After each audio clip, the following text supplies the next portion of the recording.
Alright guys, welcome back to Let's Play The Legend of Zelda Ocarina of Time. It's me, TheBladeGamer, of course, and in the last episode, we got a ton of side quests done that Adult Link can do. In fact, we probably got most of them done. Anyway, in this episode, we are going to enter the Fire Temple and continue making progress throughout the game. I always love jumping into the Fire Temple. I mean, yeah, it takes off from what it seems to be a full heart, but, you know, who wants to take a giant ladder all the way down? Anyway, enter here, and we're in the Fire Temple. Now, to be honest, the Fire Temple is one of my lesser favorite levels in the game, because it's not hard, and in fact, it's actually pretty fun. But the unfortunate thing is I just don't like the color red. I'm not a big fan of fire levels, so overall, just the dark brown mixtures in color and reds and fire, just I don't like that. So as you can see over here, there is a locked door that we need a key to open, of course. My sister is flipping pages, so excuse the noise if you hear it in the background. She said she was coloring. Anyway, who's there? Is that you, Link? Oh, it really is Link. You've grown so big since I last saw you.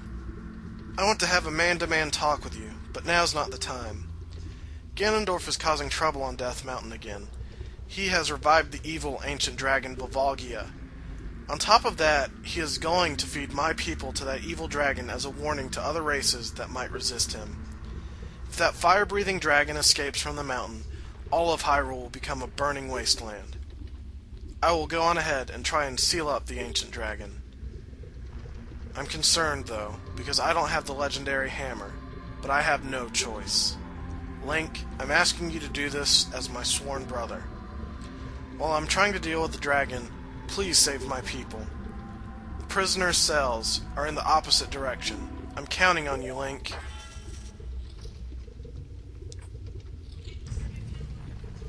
So yeah, we can't even get to the boss door over there even if we tried, but even so we don't have the boss key.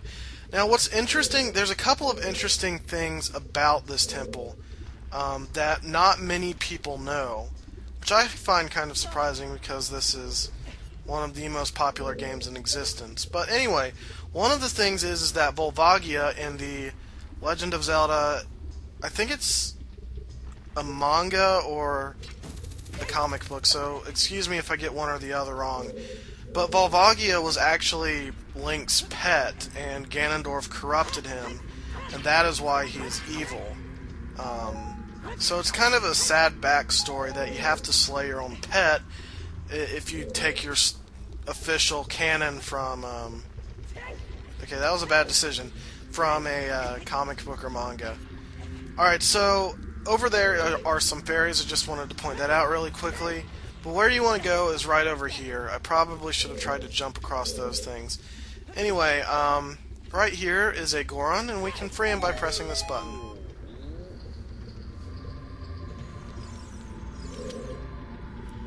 Are you releasing me? Am I free to go? I'll tell you a secret for saving me. In order to get into the room where Darunia went, you have to do something about the pillar stuck in the ceiling. Find a path that leads to the room above the ceiling right away. So apparently that's what we need to do in order to access the boss door, because we can't just jump to it. And as you can guess, in here is a small key. Another interesting thing about the Fire Temple that is exclusive to the gold cartridges for the Nintendo 64, which was for pre-ordering the game from the game shops at the time. Not only would your cartridge be gold, but it was like it was half a prototype version, half a final version. So what I mean by that is that there were a lot of glitches that were left intact, but there were also some extra features, like in the Gerudo Valley you saw some flags, some different flags, and in the Fire Temple they had different music, where the music, instead of sounding like drums and things like that, actually sounded more like chanting.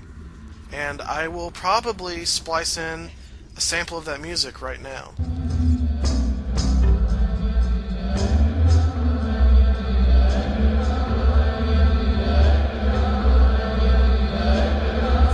Alright, so that is the music, and right inside here is another Goron.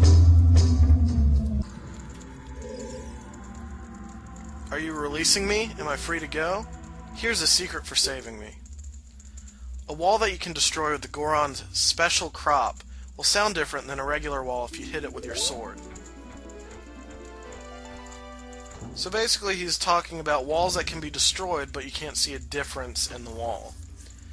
Now, spoiler alert, in each small treasure chest behind the Gorons will be a small key.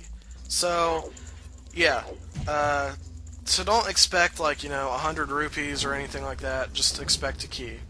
Now, if you saw above this door, there was a time block, which we're going to want to play, the Song of Time, to move.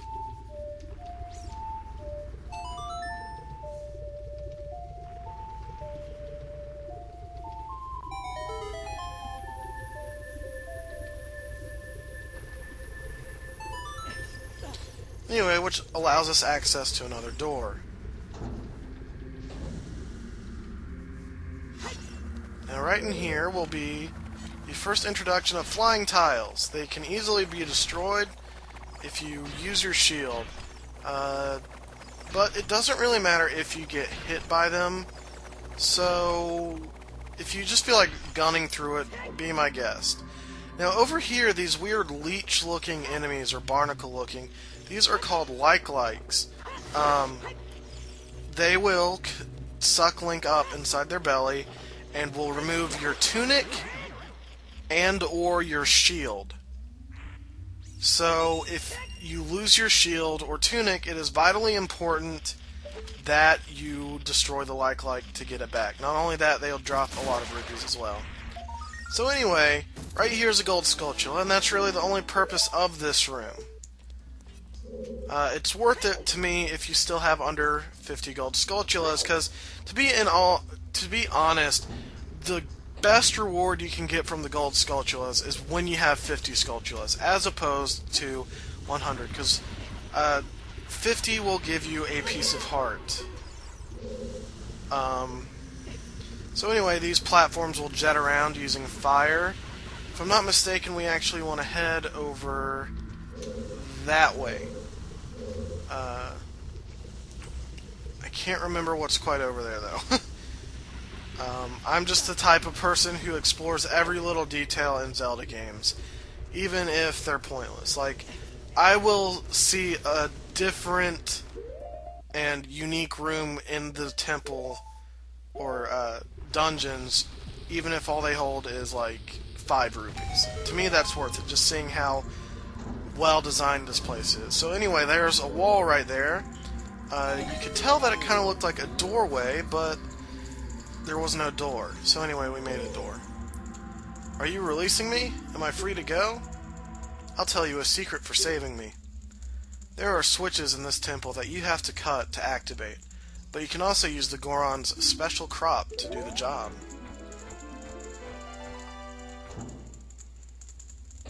So he's saying that there are switches that you would normally hit with your sword, but you can also use the bombs if you wish to, which is quite a unique concept because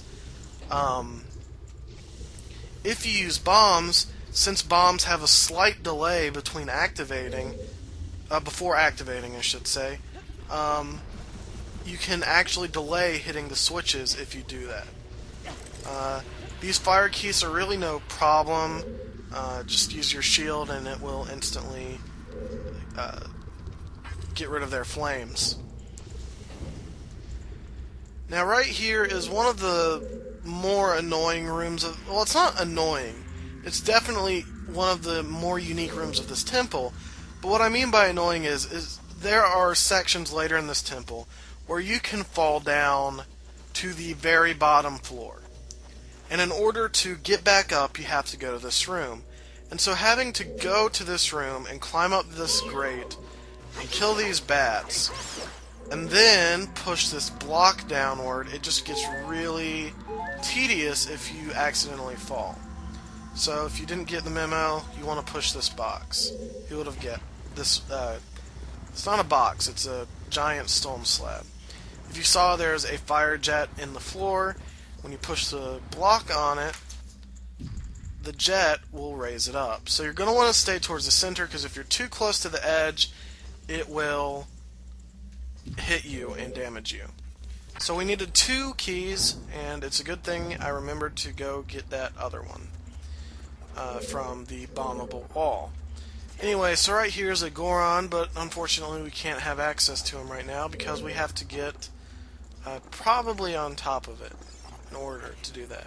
So anyway, these are slug things. The next time I see it, I'll check what they're called, because there's one right up here. These are torch slugs, so yeah.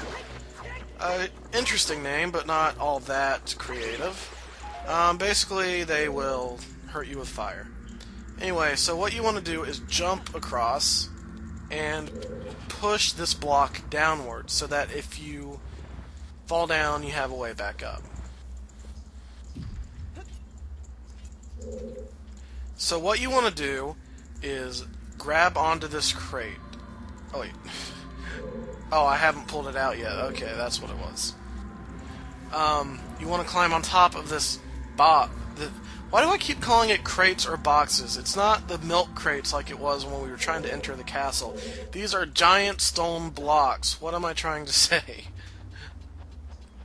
Anyway, so what you want to do is come over here, and if you saw down here, there is a diamond-looking switch.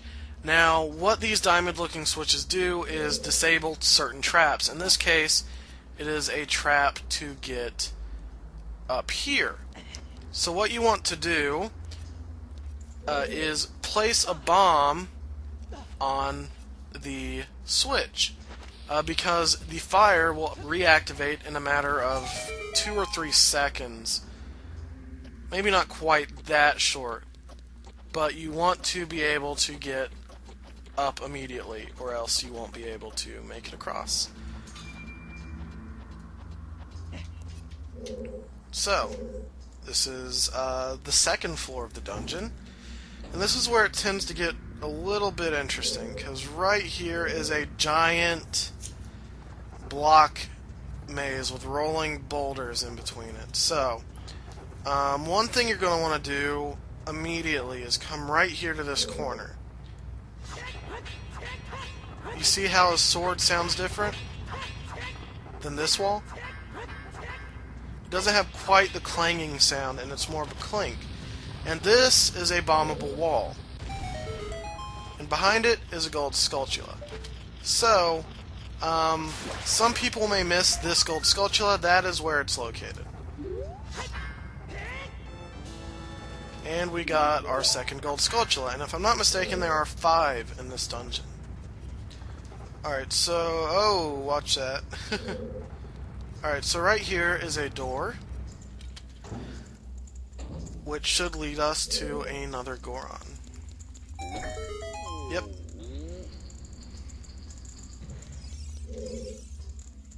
Are you releasing me? Am I free to go? Let me tell you a secret as a reward for releasing me. When you are on fire, you can put it out by swinging your sword or by rolling forward. Did you know that? Well, I'm not planning on using the Kokiri tunic, so that shouldn't happen. But yeah, if you do catch on fire, roll, stop, drop, and roll, everybody, and you can put out the fire very quickly.